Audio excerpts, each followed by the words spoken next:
Juga sebaliknya, yang perempuan sebagai darah baru begerimong Lintu beserta keluarga-keluarga Lintu dan semuanya beradaptasi, mencoba menyesuaikan diri, sehingga mudah-mudahan ini semua insya Allah akan menjadi pengantar pada kebahagiaan, sakinah, mawaddah, warahmah, terjalin sebuah hubungan yang baik yang disunnahkan oleh baginda Rasulullah SAW, sehingga mudah-mudahan tercapailah sebagaimana sabdanya Rasulullah, baiti jannati, rumahku adalah surga bagiku.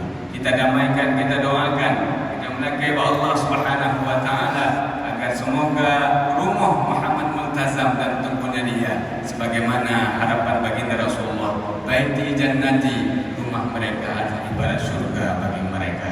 Terdapat kedamaian di sana, terdapat ketenangan di sana, menjadi rumah sebagai sebuah sumber ibadah kepada Allah Subhanahu wa taala, menjadi motivasi sebagai sarana untuk mendekatkan diri kepada Allah Subhanahu wa taala, bukan semata-mata orientasi duniawi, bukan semata-mata tujuan sebagaimana layak tujuan orang-orang yang tidak memiliki ilmu pengetahuan.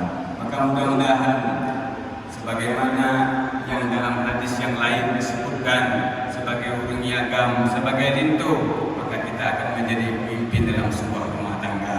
Maka Drone Duku Muhammad Multazam punya tanggung jawab besar hari ini ketika kada terima akad nikah yang sebelumnya Tengku Nadia menjadi tanggung jawab orang tua beliau, dalam hal ini Tengku Muhammad Rashid. Maka ketika diijabkan kepada Drone, maka saat itu Anda punya tanggung jawab besar. Tengku Nadia berada dalam wilayah tanggung jawab Anda. Kullukum ra'in wa kullu ra'in mas'ulun an ra'iyatih. Setiap kamu adalah pemimpin dan setiap pemimpin akan dipertanggungjawabkan oleh Allah Subhanahu wa taala terhadap siapa yang di bawah pemimpinannya. Maka mudah-mudahan dengan ilmu yang akan dimiliki oleh Tengku Muhammad Multazam, dengan ilmu yang akan dimiliki oleh Tengku Nadia, dengan dipandu oleh kuda-kuda sekalian, urunsi-urunsi yang alhamdulillah berasal daripada keluarga yang memiliki ilmu, yang dipenuhi dengan ilmu pengetahuan, insyaallah kedua mempelai mudah-mudahan akan bisa menjalani perjalanan kehidupan rumah tangga ini dengan baik. Segala tantangan dicermati dengan baik, baik pada sikapi. Mudah-mudahan insyaallah akan sampailah tujuan sebagaimana yang kita nyoba bersama Allah yang memohon Allah Subhanahu wa taala.